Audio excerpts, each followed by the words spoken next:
All right. I'm going to show you video here of an adult. This is a full grown human, Republican Congressman Chip Roy from Texas, throwing a tantrum, the likes of which you would expect from a 2-year-old in a sandbox. About what? About mask wearing. Given the new guidance from the CDC about the spread of the Delta variant, in great part because of unvaccinated people, the House of Representatives is looking at reimposing a mask requirement on the floor of the House. And in fact, I believe they have done it. There are some members that are protesting it. One such member is Chip Roy. You will notice if you're watching that, like a toddler, Marjorie Taylor Greene, this is such an attention seeking behavior in ASB.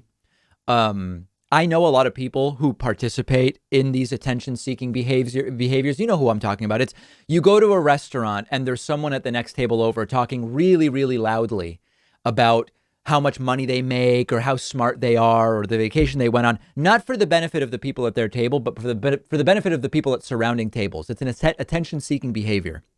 Marjorie Taylor Greene does this all the time on the House floor when the debate is about masks or vaccines or abortion or whatever. She plants herself right behind the person who is speaking and ranting. That's going on here. Let's listen to Chip Roy absolutely lose his mind. This is not a 2-year-old, folks. Take a look. Here on the People's House, we got to go around and see, okay, we can't come to the floor. I can't execute my constitutional duty unless I wear a mask. Well, which is it? Vaccines or masks? Does he not understand it, or is he pretending not to understand it? Do the vaccines work or they don't work? Do the masks work or they don't work? I'd like to know which it is. I'd like Dr. Fauci to come down and answer a single question about natural immunity. And then you see Marjorie Taylor Greene nodding like Chip Roy is making some kind of incredibly salient point here.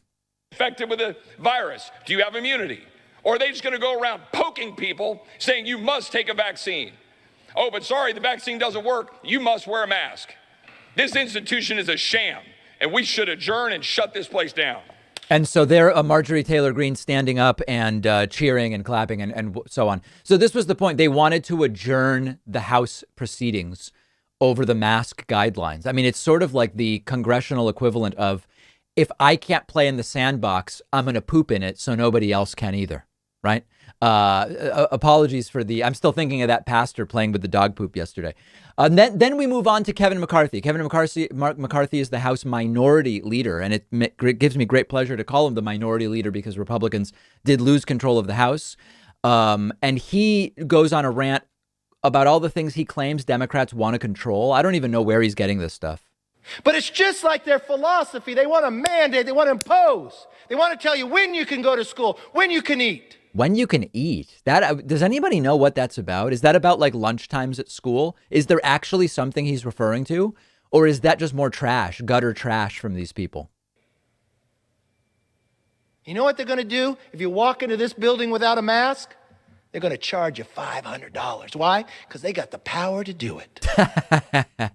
How ominous. What an ominous thing. Now, there was one guy, and I just absolutely love this. There was one guy who wasn't having any of this garbage, and it's our friend Tim Ryan. Tim Ryan has been a guest on the show, really interesting guy. You know, you don't have to agree with him on every single policy, but just, you know, he's an informed guy. He has interests. He's intellectually curious. He knows about mindfulness. He knows about alternative energy. He's just a good guy delivering an impassioned takedown of these absurd Republicans. Take a look at this. Somebody represents the hotspots. Right. And they get in a plane and they fly here and they interact with all of us. And then we leave here and we go home to our families. Some take care of their sick parents. Some take care of kids who may have an autoimmune disorder. And I just find it absolutely immature and appalling to somehow diminish it to try to score cheap political points. Right. And that's exactly what we saw a few minutes ago. Well, yeah. That is beneath a minority leader of one of the major political parties in the United States. It's sort of not anymore. In other words, Trumpianism has reduced the dialogue so much that it's actually no longer beneath the Republican Party to do what they did earlier. United States of America, saying we should take no caution. Oh. That someone from a hotspot is working in this chamber and could potentially get someone infected that could go home to a sick parent or an immune-compromised kid. That is beneath us. That is beneath us.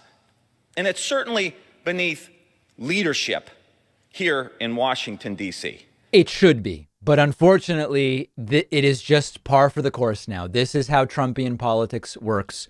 Kevin McCarthy is a absolutely perfect example of that. So an absolute mess on the House floor. And these people, and by the way, many of these people are vaccinated, even though they talk about, mandatory jabs and all this. They're vaccinated. But if they were to just say it, they would suffer politically. That's the reality. And so many of them are hiding their own vaccination. We'll actually get back to that a little bit later. One of our sponsors is privacy.com. They're giving you $5 when you sign up for their completely free service at privacy.com/Pacman. I've been using Privacy for a little over a year now. You've heard me talk about it before.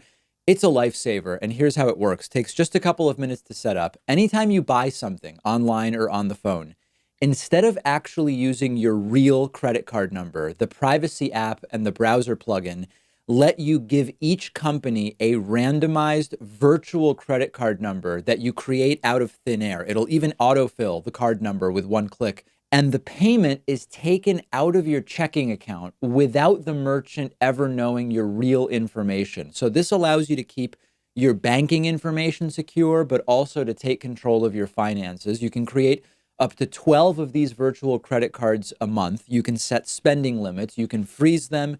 You can delete them anytime you want. So when you do this, it means you're not going to be charged when you don't want to be, because you can destroy the virtual card number right after using it, which, for instance, I love using free trials because I know I won't be charged when the trial is over if I use a virtual credit card number. You're keeping your identity private by not telling companies who you are. You're keeping your bank or credit card info protected against data breaches and identity theft, and it's free. And like I said, you'll get $5 to spend when you sign up at privacy.com/Pacman.